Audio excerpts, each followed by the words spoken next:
Hello friends, and welcome to the Grave Detective channel. Today I'm standing at the communal cemetery of Weimar, located 25 kilometers northeast of Paris, in France. The grave we are visiting today is the grave of Alain Le Ray. Alain Le Ray was born on the 3rd of October 1910 in Paris, into a family of Brittany origin. He was the son of Vincent Le Ray, future director of the hospitals of Paris, and Valentine Bonnier. He got his baccalaureate at 17 and a degree in German at 20. At the same time, following numerous trips to Chamonix and Switzerland, he developed a passion for mountaineering, and from 1934 onward, also a passion for speleology. His alpinism activities even had an Olympic echo, as he participated in various skiing and Nordic combined events at the 1932 and 1936 Winter Olympics. He also began his career as a reserve officer with the Chasseurs Alpins in 1932, before joining the active force as a sergeant in May 1933. In 1935, he passed the entrance exam for the Infantry and Tank Military School and began his training. Alain Le Ray got promoted and returned to the rank of second lieutenant on the 1st of September 1936. He joined the 159th Alpine Infantry Regiment on the 15th of May 1937. He was initially positioned on the defensive line facing the Italian border to prevent any incursions. Then Alain Le Ray was promoted to lieutenant on the 1st of October 1938 and received command of the 7th Company of the 159th Alpine Infantry Regiment in August 1939.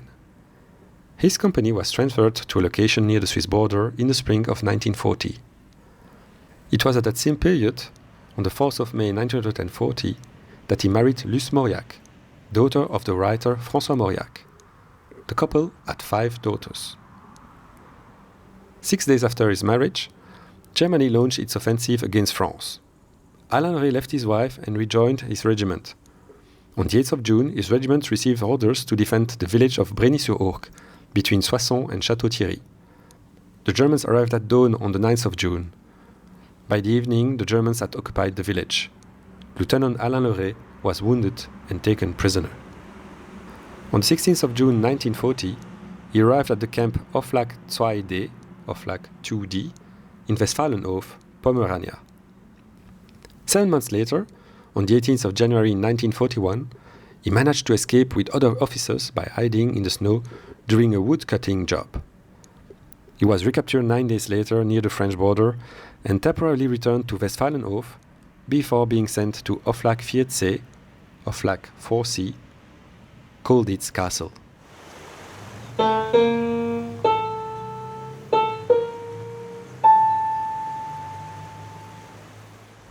Colditz Castle is located 35 kilometers southeast of Leipzig. The current castle was primarily built in the 16th century, but the fortress history dates back to the 11th century. At the beginning of the Nazi takeover, the castle was briefly used as a concentration camp, mainly to imprison political opponents, before being converted into a sanatorium. Then, in 1939, the castle was converted once again, this time into a prisoner of war camp. This camp was designated Hoflag 4C, Hoflag 4C. It was a Sonderlager for officers, meaning a special camp for officers. Special in the meaning that this was a high security camp, where the Germans gathered prisoners of war who had already attempted to escape. This came with its advantages. It essentially grouped together the most recalcitrant prisoners, and its disadvantages. It essentially grouped together escape specialists, Failed escape, certainly, but escape specialist nonetheless. Colditz received its first prisoners, Polish officers, in November 1939. Prisoners from other nations would later join them. By July 1941, there were approximately 500 officer prisoners, the vast majority of whom were French. This proportion would change through the war as some contingents were transferred to other prisoners of war camps. During the final years of the war, Colditz housed almost exclusively British and American prisoners. The Colditz fortress was also used as a camp for prominente, in other words, prisoners of war who were also celebrities, such as Giles Romilly, nephew of Winston Churchill's wife. Numerous escape attempts took place within the Colditz fortress, and all the classic escape methods were employed. Digging tunnels, disguising as German soldiers, disguising as a woman, but also less classic methods like building a glider in the castle's attics. After each escape attempt, the Germans collected as much information and equipment as possible and created a mini-museum of escapes with the objective of learning from these attempts and improving the security of the camp. The prisoners were officially liberated by the American Army on the 16th of April 1945. Officially because, in reality, the Wehrmacht officers managing the castle had already secretly surrendered to the prisoners beforehand. But let's return to 1941 and to Alain Le Ray. After his arrival, Alain Le Ray studied the various possibilities for escape. During a walk, he discovered an open door at the foot of a building under construction. On the 11th of April 1941, he tried his luck. That day, under his uniform, he also wore civilian clothes that he had made himself.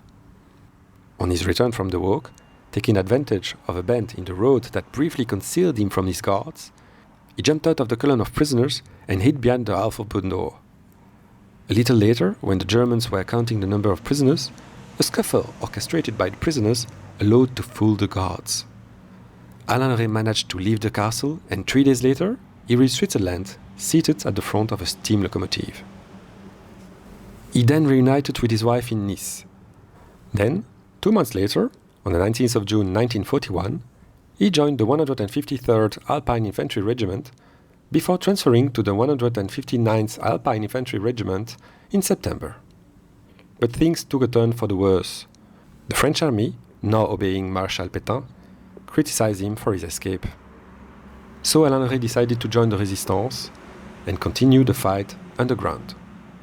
Promoted to the rank of captain in the French army in March 1943, he also became the first leader of the Maquis du Vercors, of which he was one of the founders.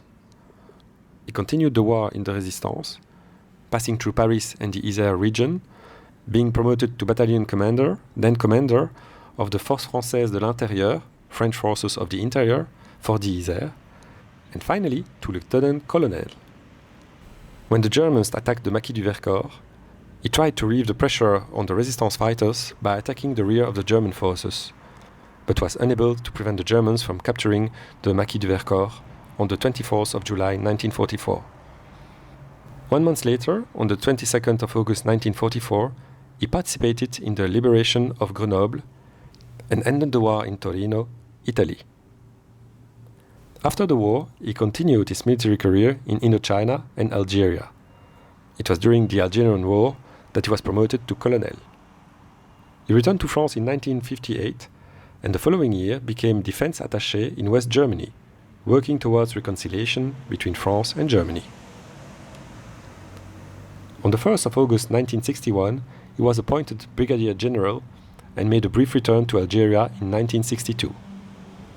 In 1965, he was promoted to Major General and in 1968 to Lieutenant General. On the 1st of October 1970, he retired from the army and took on responsibilities in various associations. On the 15th of October 1996, the President of the French Republic awarded him the Grande Croix de la Légion d'honneur. General Alain Le Ray died on the 4th of June 2007 in Paris. His His funeral was held at Les Invalides in Paris, and his body was interred in Weimar. His wife Luce joined him there 4 years later. Depending on the sources, between 30 and 36 prisoners of war escaped from Colditz fortress. Alain Le Ray was the first one to successfully escape. Friends, thanks for watching this video. I hope you found it interesting and I hope to see you soon for another video. Bye!